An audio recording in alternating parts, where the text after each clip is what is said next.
இன்றைக்கி நம்ம என்ன ரெசிபி செய்ய போகிறோம்னு பார்த்தீங்கன்னா ஜெல்லி மிட்டாய் தான் செய்ய போகிறோம். அதுக்கு ஜெலாட்டின் பவுடர் பார்த்தீங்கன்னா 2 ஸ்பூன் எடுத்துக்கிறோம்.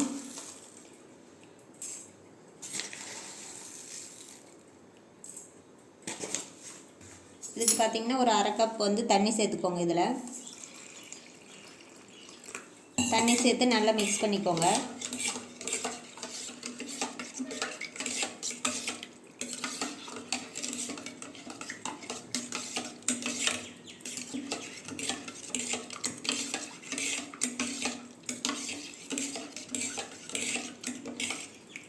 இதை அப்படியே வந்து ஒரு 10 நிமிஷம் நம்ம வந்து ஊற விட்டுறலாம். இப்போ வந்து ஒரு 200 கிராம் சுகர் எடுத்துக்கோங்க. இதுக்கு ஒரு அரை கப் தண்ணி சேர்த்துக்கோங்க.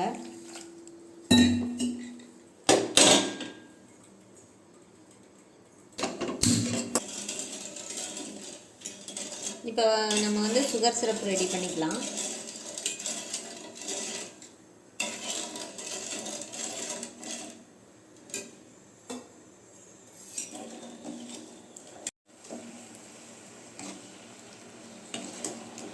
இப்போ பார்த்தீங்கன்னா இந்த சுகர் சிரப்பு வந்து நல்லா வந்து பாகுப்பதம் வரணும். அப்போ தான் வந்து உங்களுக்கு மிட்டாய் வந்து நல்லா திக்காக வரும். நீங்கள் வந்து அதுக்கு முன்னாடி ஜெலாட்டின் சேர்த்துட்டிங்கன்னா வந்து லிக்விட் மாதிரி இருக்கும்.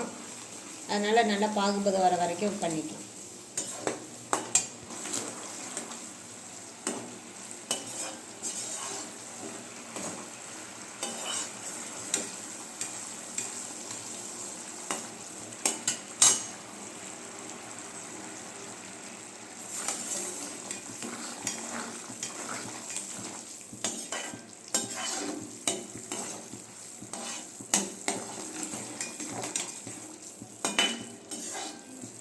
நல்லா இப்போ பார்த்தீங்கன்னா இப்போ தான் நல்லா சர்க்கரைலாம் கரைஞ்சி வந்திருக்கு. நல்லா கொஞ்சம் பாகு வந்து இன்னும் கெட்டின்னு ஆகணும். இன்னும் கொஞ்சம் நேரம் நல்லா சுண்ட விடலாம்.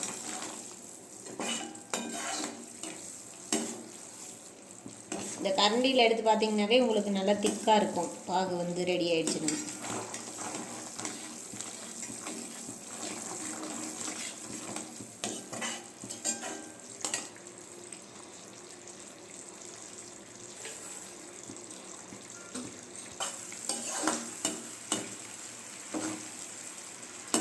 பாகு இந்த அளவுக்கு ரெடி ஆனோம்னா ஒரு ஒரு மூடியில் தண்ணி விட்டுக்கோங்க. அதில் விட்டு பாருங்கள். அந்த பாகு வந்து நல்லா உருண்டு வரணும்.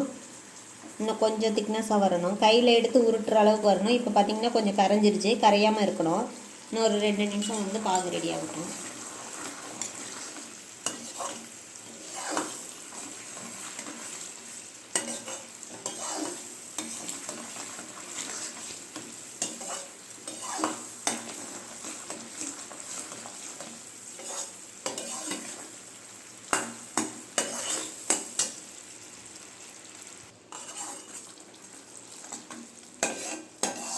இப்போ பார்த்தீங்கன்னா பாகு நல்லா வந்து உங்களுக்கு பார்த்தீங்கன்னாவே தெரியும். நல்லா கெட்டின்னு ஆகிடுச்சு. இப்போ எடுத்து தண்ணியில் விட்டு பார்க்கலாம். இப்போ பார்த்தீங்கன்னாவே பாருங்கள், அந்த சர்க்கரை வந்து நல்லா உருண்டு வருது பாருங்கள். இந்த ஸ்டேஜில் வந்து நம்ம ஜெலாட்டின் சேர்த்துக்கலாம். இந்த மாதிரி வரணும். அப்போ தான் வந்து உங்களுக்கு மிட்டாய் வந்து நல்லா டேஸ்ட்டாக இருக்கும். இப்போ வந்து அடுப்பை லோ ஃப்ளேமில் வச்சுக்கோங்க. நம்ம ஏற்கனவே ரெடி பண்ணி வச்சுருக்க அந்த ஜெலாட்டினை வந்து அதில் சேர்த்துடலாம். நல்லா மிக்ஸ் பண்ணி விட்டுட்டு சேர்த்துக்கோங்க.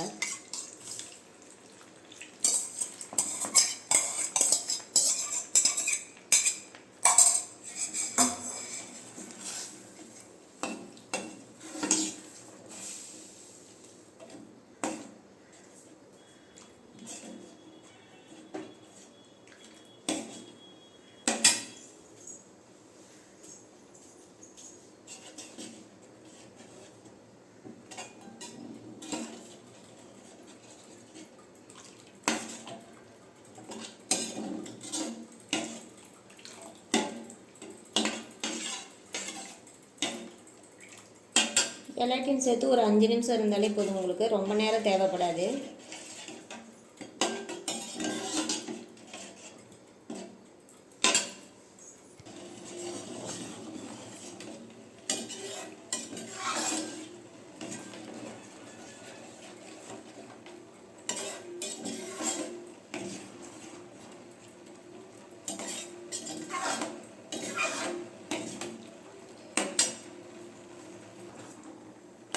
இப்போ வந்து நீங்கள் இதில் வெண்ணிலா எசன்ஸ் சேர்த்துக்கிறதா இருந்தாலும் சேர்த்துக்கலாம், இல்லாட்டி ஸ்கிப் பண்ணிக்கலாம். நான் வந்து எந்த எசன்ஸுமே இப்போ சேர்க்கல. அதுக்கப்புறம் பார்த்திங்கன்னா ஒரு 4 கலர் எடுத்திருக்கேன்.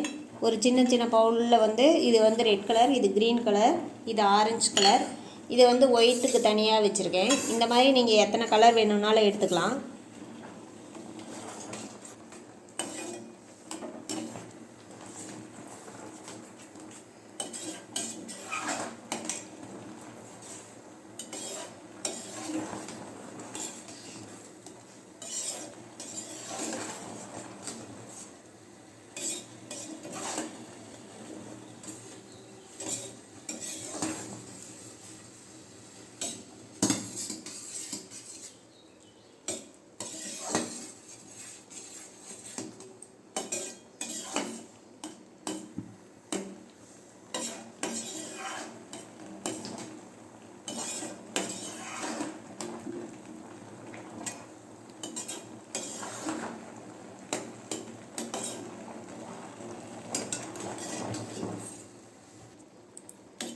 இப்போ பார்த்தீங்கன்னா நல்லா ஜெலட்டின் வந்து நல்லா வெந்து வந்துருச்சு. இந்த ஸ்டேஜில் அடுப்பு ஆஃப் பண்ணிக்கலாம்.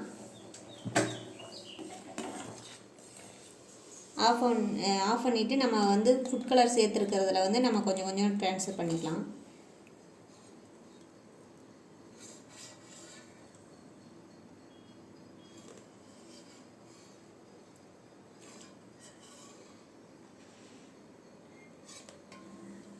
ஒயிட்டுக்கு வந்து அப்படியே சேர்த்துக்கோங்க.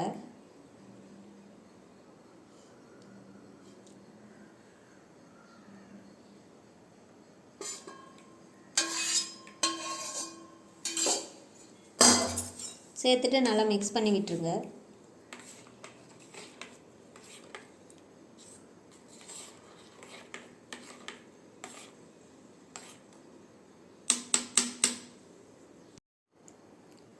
இப்போ பார்த்தீங்கன்னா நான் red colour, green colour, orange colour, இது வந்து ஒயிட்டுக்காக அப்படியே வச்சுருக்கேன், எந்த கலரும் சேர்க்கல. நீங்களும் இதே மாதிரி ரெடி பண்ணிவிட்டு ஃப்ரீசரில் வந்து ஒரு 8 மணி நேரம் வச்சு எடுத்துக்கோங்க. அதுக்கப்புறம் நம்ம எப்படி இருக்குன்னு பார்க்கலாம்.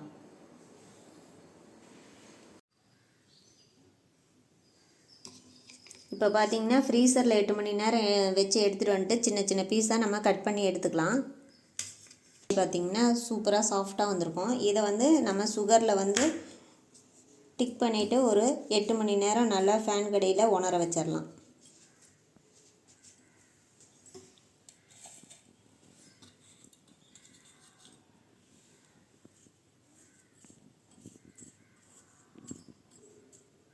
நம்ம கடைகளில் வாங்குறத விட இந்த மாதிரி நம்ம வீட்டிலையே செஞ்சு கொடுக்கலாம். குழந்தைங்களும் விரும்பி சாப்பிடுவாங்க.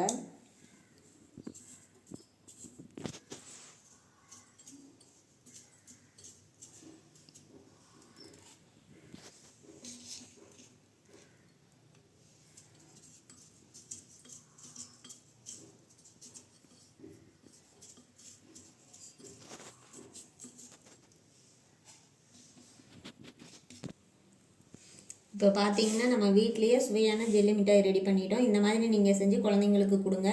இந்த வீடியோ பார்த்துட்டு கமெண்டில் லைக் இப்போ பார்த்தீங்கன்னா சுவையான ஜெல்லி மிட்டாய் வந்து ரெடி பண்ணிட்டோம். இந்த டிஷ் செஞ்சு பாருங்கள். செஞ்சு பார்த்துட்டு கமெண்ட் செக்ஷனில் எப்படி வந்துச்சுன்னு சொல்லுங்கள். இந்த வீடியோ பார்த்துட்டு லைக் பண்ணுங்கள், ஷேர் பண்ணுங்கள், மறக்காமல் சப்ஸ்கிரைப் பண்ணுங்க. தேங்க்யூ ஃபார் வாட்சிங்.